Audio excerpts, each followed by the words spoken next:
Hey folks, I'm Gene Delasala with Audioholics, and today I would like to discuss with you my bench test results for the Marantz SR8012 11.2 channel AV receiver.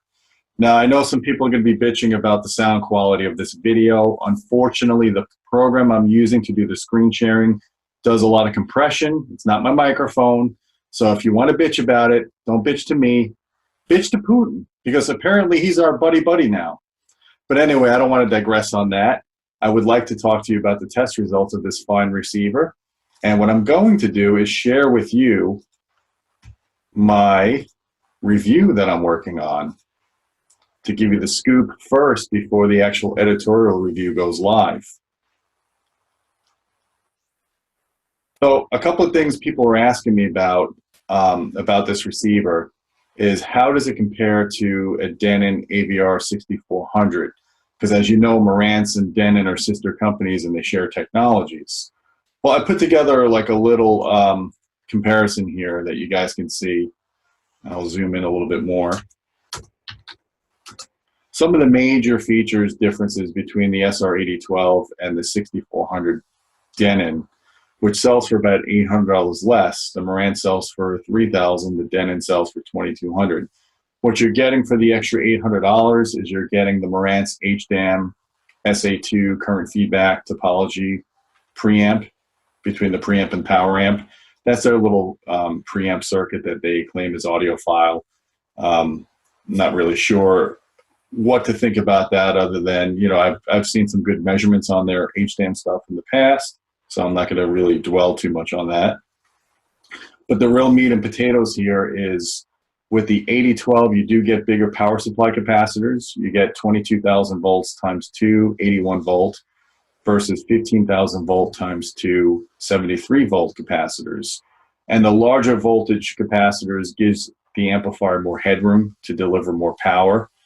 And the higher capacitance gives more storage, and it also reduces ripple voltage. So it just makes the power supply more stable for it to deliver more power to your speakers. The next step on the upgrade here is the toroidal transformer you get only on the 8012. You get an E-core on the 6400, the Denon.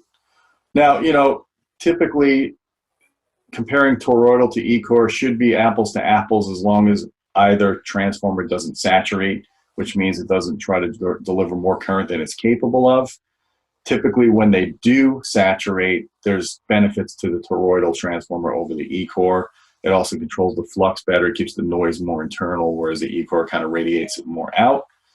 On the 8012, you get the toroidal with the metal can over it, so it just kind of tries to keep the noise floor down.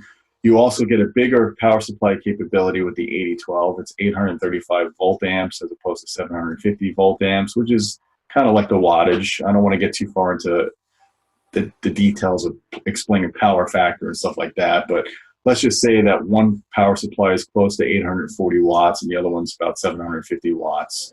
So you do get more power capability with the 8012, even though they're both rated similarly in output. The 8012 will definitely give you some more headroom here, especially when you're driving multiple channels. And you can see with the pictures on the 8012, it's just built better. You know, you got the copper-plated chassis. The bottom looks beautiful, typical of the Marantz separate stuff like the PM11S3 integrated amp or the new or high-end integrated amp that they released, the P10, a couple of years ago. You do get this separated symmetric construction versus a single inline on the 6400. What that means is you have 2 rows of heat sinks on the 8012. So you got half your amplifiers on one side, the other half on the other, as opposed to just having one single line of heat sink for all the amplifiers. That's pretty important. I'll tell you why that's important is I've noticed that a lot of these receivers that are coming out these days that are Atmos and they're multi-channel and they're 9 channels or 11 channels, they're putting one little heat sink, you know, not even the full width of the receiver. And they're slamming all these BJTs, the power transistors, on the one heat sink. And these things can't regulate the heat very well, so they have to put these really big fans on them. And then at the same time, they have to put a bunch of nanny controls on these receivers. So when you try to test these receivers with more than 5 or 6 channels driven, all the fans start kicking in, and then the receivers automatically lower the power levels. So anytime that you can limit that and you can increase the heatsink area and you can rely less on having a power fan, it's always a good thing. So I do like the fact that you have 2 heat sinks on this receiver. You don't get that a lot with many of the receivers coming out today. So there are definitely some upgrades there. The other thing is the just minor stuff. The top cover of the 8012 is more rigid than the 6400 from the Denon. Just has more straps on it for bracing. And then, I read something about there's a Teflon tape on the oscillator circuit for better damping for the clock, for digital stuff. I can't really confirm that. I don't have a logic analyzer to compare the 2 units. I'll have to take their word on it. As, Chris Farley used to say, you could get a good look at a T-bone if you stick your head up a cow's ass. But I'll just take a butcher's word on it in this case. So moving on, I would like to go over the bass management of the 8012 with you. I've always liked the bass management on Denon and Marantz receivers. They've always done their homework and given you not only the ability to adjust crossovers for different channel groups, but also have a separate LFE setting, which is important because some of the older products on the market would have the LFE default at 80 Hertz, and the LFE channel actually goes up to 120 Hertz. So Denon and Marantz will actually give you the ability to go all the way up to, I think, 250 Hertz. I would recommend leaving this setting on 120 Hertz and then setting all your other speakers at 80 Hertz, depending on your situation. I wouldn't vary the crossover levels more than 20 Hertz per speaker group because some funky things can happen. In most cases, you shouldn't have to go much below 80 Hertz on your main speakers unless you have really big speakers and you want to have all the bass as much as you can going through them. Your surround speakers should always probably have 80 Hertz, especially if you have powered subs in the system. So when I measured the slopes on the crossovers, I found that they are pretty close. The low pass filter is pretty close to 24 dB per octave. That's a 4th order. And the high pass is a 2nd order, 12 dB per octave. That's basic THX stuff. I think it was a little bit shy of 24 dB per octave. I've been seeing that a lot lately on receivers that aren't THX certified. It's close enough where I don't want to really make too big of an issue of it. I don't think you're going to have any problems. I think the bass management circuitry is really good here. I do want to tell you, though, Denon and Marantz have a separate 2-channel setting for bass management. I highly recommend that you set that up and you don't leave it at the default, because what I found is if you leave it at the default and you have your speaker set large, the crossover on the subwoofer will be defaulted at 120 Hertz, and that's usually too high. So I would recommend going into the 2-channel settings, and I'll talk about this more when I do the dedicated review, and setting the 2-channel crossover for 80 Hertz, not the 120 Hertz that the LFE defaults to.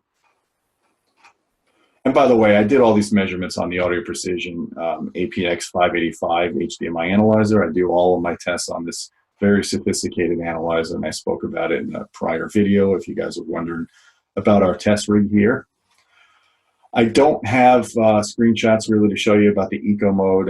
It'll be in my review, but all I can tell you is avoid it like the plague. Don't use the eco mode. Set it to off. I know everybody's wanting to excuse me, have a green environment and save the earth from too much CO2. Believe me, I'm right there. But you're not doing it by putting your receiver in eco mode. All you're doing is starving your speakers. When I did the test settings on any of these receivers with the eco modes, prior Denons and even this Marantz, you're limiting yourself to 30 or 40 watts a channel when you do these test tones through it. Please don't use the eco mode. It's like, how many nannies are you to do? First, they've got the impedance switch, which we always tell you never to use because it will hamper the power going into your speakers. It's only there to get the rating for 4 ohms for the FTC. It's not there. It's not meant as a functional switch that's actually going to help you drive a speaker better. I just can't keep talking until I'm blue in the face on this topic. Now we have an eco mode to contend with on these receivers that's going to further limit the power. Please set it to off. And, as the guys at Goodfellas would say, forget about it. Set it to off. So I'd like to go over some of the power measurements now. Before I do that, I'll talk about the preamp outputs of the 8012. For those that find that they need more power than this 140 watts times 11 receiver can deliver. There are 11 channel preamp outputs on the 8012, and I was able to get 4.5 volts on the outputs unclipped, which is very good. A lot of receivers that I've measured, especially under $1,000 with the preamp outputs, they'll clip at a volt, which is not sufficient in most cases to drive an external amplifier to full power, especially if it's got a gain of around 29 dB. I'd like to see preamp outputs to be clean to 2 volts RMS. Now, I will note, this is kind of an anomaly that I noticed that probably won't come up in real life. It's more of a test bench thing. When I swept from 20 hertz to 20 kilohertz and I exceeded 1.2 volts with my sweep, testing the preamp outputs, the receiver would shut off. And the reason why that's happening is, it's a nanny control. The SR8012 thinks that the amplifiers are clipping because at one point, if you exceed 1.2 volts, again, the gain of their amplifier internally is 29 dB. You're exceeding the 140 watts or the 33 volt RMS rating, and it thinks that the receiver is being overdriven and it shuts off. You're not going to be doing sweep tones when you hook up your amplifier, so I doubt you'll ever run into this. But I did propose to Marantz, and I propose this to the industry in general. If people are buying these receivers with preamp outputs, especially the lower end models when they have preamp outputs, why not have a preamp mode that would basically shunt all of the inputs to the amplifiers if you're not using them, take them out of the picture, turn off the nannies, and let this thing function as a preamp. It'll make it a lot cleaner. You won't have any residual noise coming out of the amplifiers if they're clipping, going into the preamp section. It'll reduce your power consumption slightly if you're not biasing all of those transistors at the same levels when they're in steady state. It just makes sense. Why not offer this option? You know, years ago, I came up with the whole bi-amping capabilities and receivers. I jerry-rigged a 3803 and a 5803 to bi-amp, and that became so popular in our reviews that Denon was the first to implement that into their products, and then Yamaha, and then everybody else followed suit years later in their products. Listen to me now and believe me later, as Hans and Franz would say. Why not have a preamp mode on these receivers? Let's bypass those amplifiers when we're not using them. I would really, really love that if that was a reality with some of these receivers, especially the Marantz line, because Marantz is trying to differentiate themselves from Denon as being the more audiophile brand. This is a great way to differentiate yourself, guys. Give a preamp only mode on these receivers. Do it. So going on, I wanted to say that I was comparing some notes on a Denon 3300 receiver that I tested last year, and obviously it's a much cheaper receiver than the 8012, but under the same test conditions, just to show you some benefits using the FFT analysis, I found the 8012 showed a lower noise floor of about 10 dB. So right here, if I was on the Denon, this would have been, you know, about 120 dB up here, down to about 130. We're down to 140 here. This is a pretty clean spectra. What I'm doing is I'm running a 1 kilohertz tone through the preamp, and I'm looking at the noise residuals here. And at 1 volt RMS, this is the carrier. At 1 volt RMS, these are the byproducts. Now the 3 kilohertz harmonic is a little higher than I typically see in receivers. It's still 94 dB below the fundamental, which is like, if I do the math in my head, it's like 0.03% THD. It's mostly inaudible.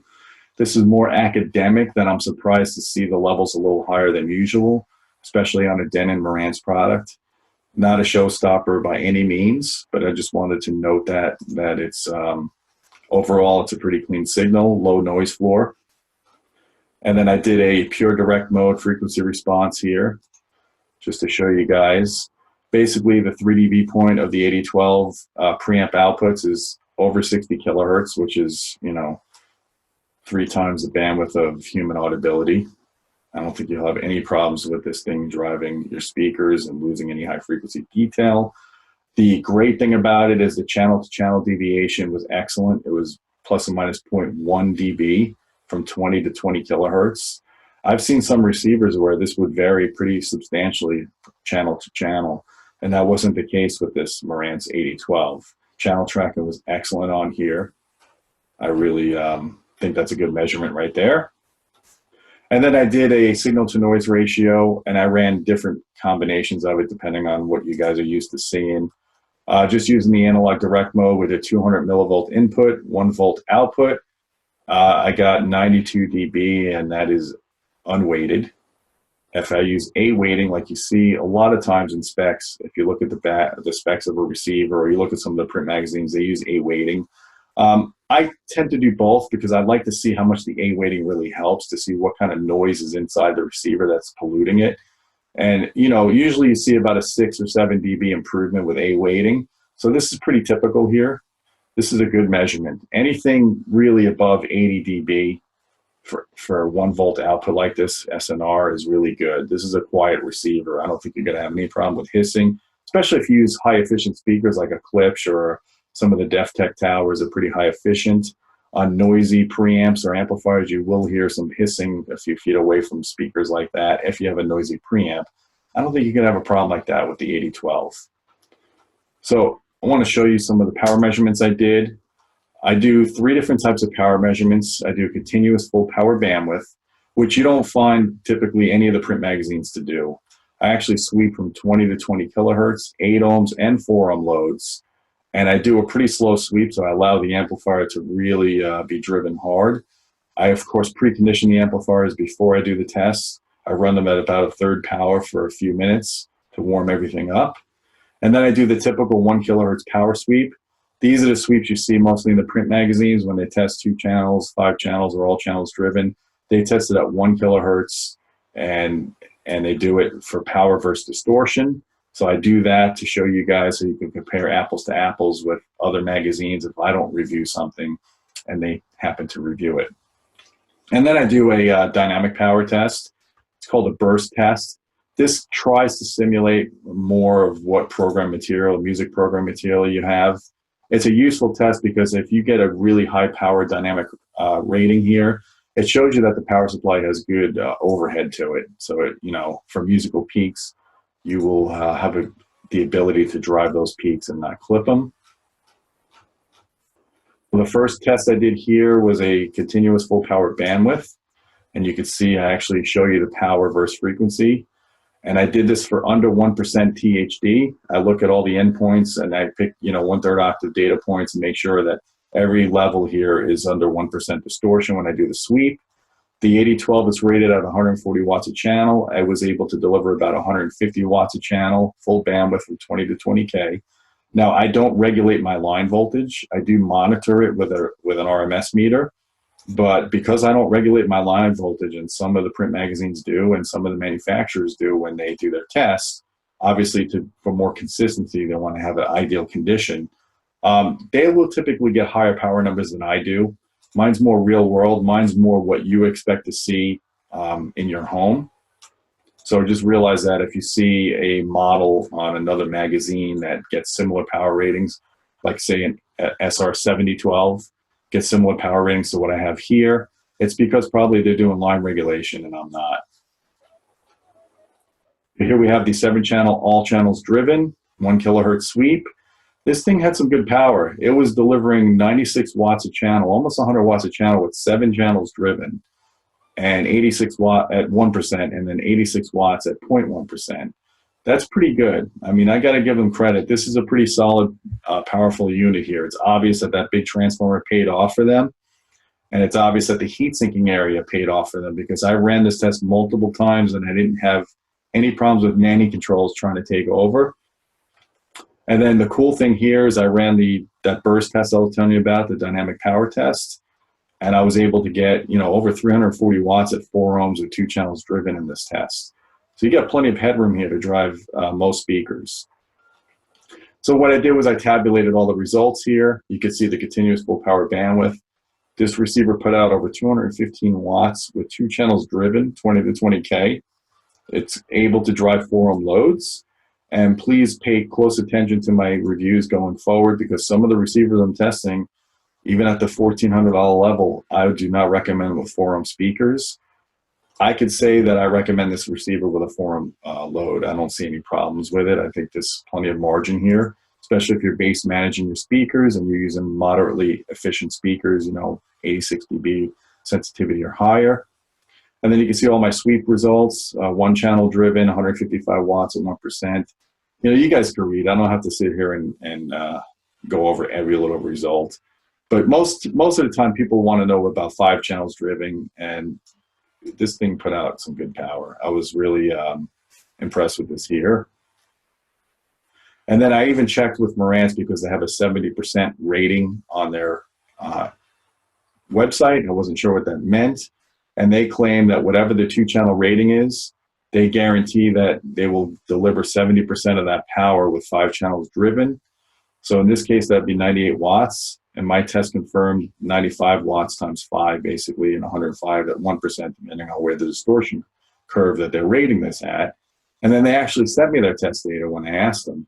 And this is what Marantz came up with. With 5 channels driven, they were able to get 114 watts a channel, a little bit higher than my ratings, of course. And with 7 channels driven, they got 99. I don't know what the distortion level is here. Oh, I'm sorry, it is. It's at 0.05%.